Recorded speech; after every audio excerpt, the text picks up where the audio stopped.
আপনি আমাকে বলেন যে জুলাই আগস্টে যা নিয়ে আন্দোলন হলো, যেই ব্যবস্থার এগেইনস্টে আন্দোলন হলো, তাতে আপনার কাছে কেন মনে হয় যে জাতীয় পার্টির সঙ্গে কেউই জোট করতে আগ্রহী হবে? কারণ যদি এটাকে আপনি একটা আদর্শের লড়াই বলেন, আওয়ামী লীগের কোন অন্যায় জাতীয় পার্টি আসলে করে নাই, জাস্ট খালি প্রধানমন্ত্রী চেয়ারে বসানো ছাড়া?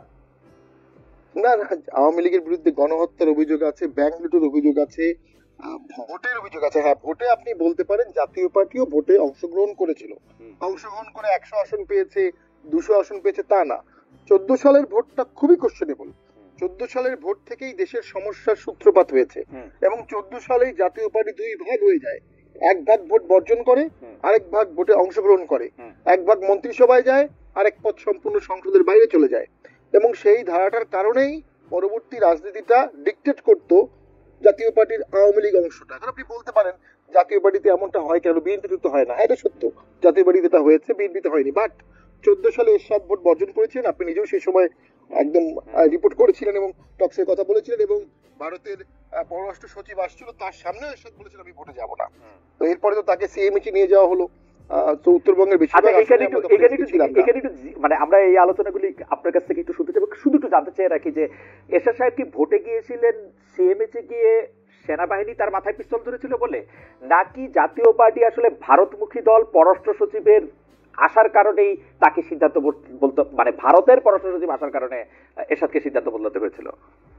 না, আমি পুরো জিনিসটা একদম নিজে প্রত্যক্ষ করেছি। এরশাদ স্যার প্রত্যাহার করলেন, 2 দিন ছদ্মবেশে ছিলেন এবং 2 দিন উনি পালিয়েছিলেন। ওই 2 দিনে আমাদের ধারণা ছিল বিএনপি জামাত ঢাকা শহরে একটা আন্দোলন হবে, ভোট হবে না, এবং অঙ্কও বলছিল ভোট হবে না। সুরজিৎ সেনগুপ্ত বললো ভোট পিছিয়ে দেওয়া উচিত। 2 দিন কোথাও কিছু হলো না। 2 দিন পরে সুজাতা সিং আসলেন, এরশাদ স্যার না করে দিলেন।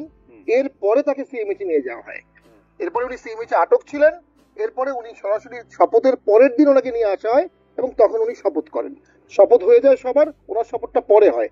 যেহেতু একটা ভোট হয়ে যায়, তখন আসলে তার কিছু করার ছিল না।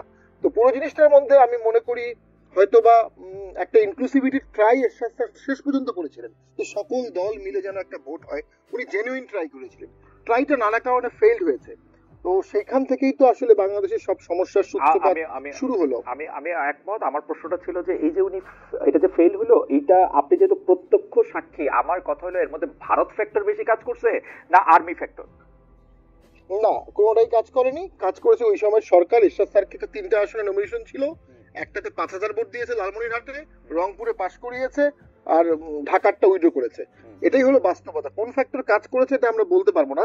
তবে জামাত বিএনপি 2 দিন যদি আন্দোলনে ঢাকা দখল করে ফেলতো, তাহলে প্রেক্ষাপট হয়তো বা ভিন্ন হতো।